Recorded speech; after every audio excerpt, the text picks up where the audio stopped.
ملک کی سب سے بڑی عدالت نے ملٹری کورٹس میں سیولینز کے ٹرائل کے فیصلوں کے خلاف حکومتی انٹرا کورٹ اپیلوں کا تحریری فیصلہ جاری کر دیا ہے۔ عدالت نے ملٹری کورٹس کے سزا یافتہ ملزمان کو اپیل کا حق دینے کے لیے حکومت کو 45 روز میں قانون سازی اور لیجسلیشن کرنے کا حکم دے دیا ہے، جبکہ تحریری فیصلے میں کہا گیا ہے کہ آرمی ایکٹ میں بنیادی ضابطہ موجود ہے مگر عام شہریوں کے لیے اپیل کے مناسب فورم کا فقدان ہے۔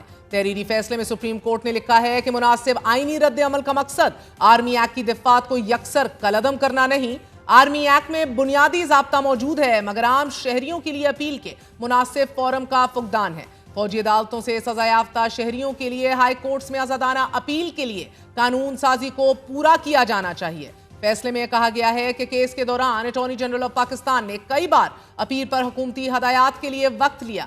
5 مئی کو آخری سماعت پر بھی اٹارنی جنرل نے ایسا ہی کہا۔ اٹارنی جنرل کا کہنا تھا کہ عدالت ہدایت دے تو پارلیمنٹ میں قانون سازی ہو سکتی ہے، عدالتی حکم کو سنجیدگی سے لیا جائے گا۔ فیصلے میں کہا گیا ہے کہ آزاد حق اپیل کی عدم موجودگی میں آرمی ایکٹ میں موجود ضابطہ کار عام شہریوں کے لیے آئینی طور پر مکمل نہیں۔ حق اپیل کی کمی کو پورا کرنے کے لیے قانون سازی کی مداخلت کی ضرورت ہے۔ آرمی ایکٹ کے تحت ٹرائلز آئینی طور پر بنیادی حقوق کے نظام سے باہر رکھے گئے ہیں۔ ملٹری ٹرائل میں بھی آرٹیکل 10A میں واضح معیار کی پاسداری ہونی چاہیے۔ فوجی عدالتوں میں ٹرائل اختیارات کی تقسیم کے حصول سے متصادم نہیں۔ آرٹیکل 175(3) فوجی عدالتوں کے وجود کی نفی نہیں کرتا۔ 5 رکنی بینچ نے یہ نتیجہ اخذ کرنے میں غلطی کی تھی۔ سیولینز کے کورٹ مارشل کے حوالے سے انٹرا کورٹ اپیلوں پر فیصلہ 7 مئی 2025 کو سنایا گیا تھا۔ سپریم کورٹ کے 7 رکنی آئینی بینچ نے انٹرا کورٹ اپیلوں پر فیصلہ سنایا تھا کہ جن میں سے 5 ججز نے انٹرا کورٹ اپیلوں کو منظور جبکہ 2 ججز نے مسترد کیا تھا۔ سپریم کورٹ نے سیولینز کے ملٹری ٹرائل کے خلاف اپیلوں پر سماعت کے لیے گزشتہ سال 6 دسمبر کو جسٹس امین الدین خان کی سربراہی میں 7 رکنی آئینی بینچ تشکیل دیا تھا کہ جس نے 9 دسمبر کو اپیلوں پر سماعت شروع کی تھی۔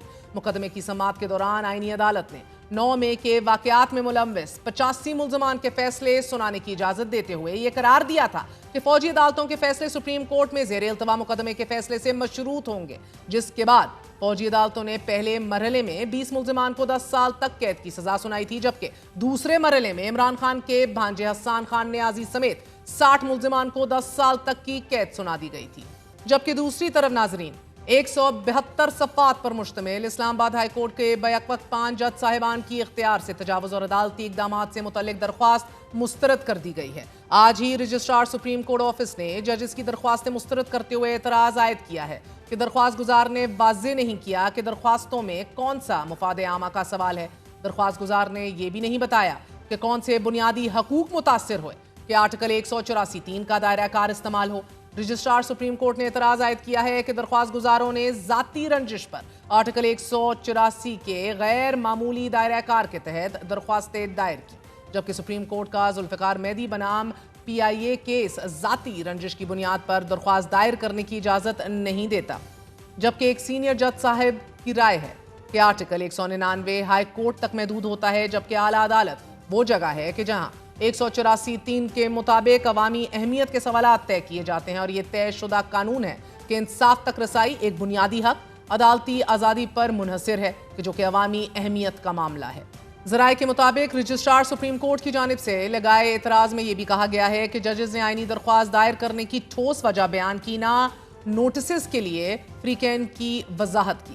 واضح رہے کہ اس سے قبل ایک درخواست دائر ہوئی، رجسٹرار آفس نے اعتراضات لگائے، لیکن کمرہ عدالت میں ان اعتراضات کو دور کیے بغیر چیف جسٹس اسلام آباد ہائی کورٹ نے براہ راست مرکزی درخواست پر فیصلہ سنا دیا اور جسٹس جہانگیری کو کام سے روک دیا گیا۔ اعلیٰ عدالت میں بیک وقت 5 جج صاحبان کی جانب سے لکھی گئی 172 صفحات پر مشتمل درخواست کو اعتراضات کے ساتھ بقول ذرائع مسترد کر دیا گیا ہے۔ ناظرین، اسلام آباد ہائی کورٹ میں گزشتہ روز اس ہیجان میں شدت اس وقت آئی کہ جب پولیس انتظامیہ نے اسلام آباد ہائی کورٹ بار ایسوسی ایشن صدر کے ساتھ جھڑپ کے بعد حکومت مخالف موقف رکھنے والے متعدد وکلاء کے خلاف دہشت گردی کے قوانین کے تحت مقدمے درج کیے۔ اسلام آباد ہائی کورٹ بار قیادت نے الزام عائد کیا کہ وکلاء کے ایک گروپ نے بار کے صدر پر حملہ کیا۔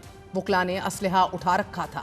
اسلام آباد کے صدر واجد علی گیلانی، سیکرٹری اور بار کونسل کے نائب چیئرمین نصیر احمد کیانی کے ہمراہ واقعے کی مذمت کرتے رہے اور اعلان انہوں نے کیا کہ ملزم وکلاء کے خلاف دہشت گردی کا مقدمہ بھی درج ہوگا اور ان کے لائسنسز بھی منسوخ کرنے کی سفارش کی جائے گی۔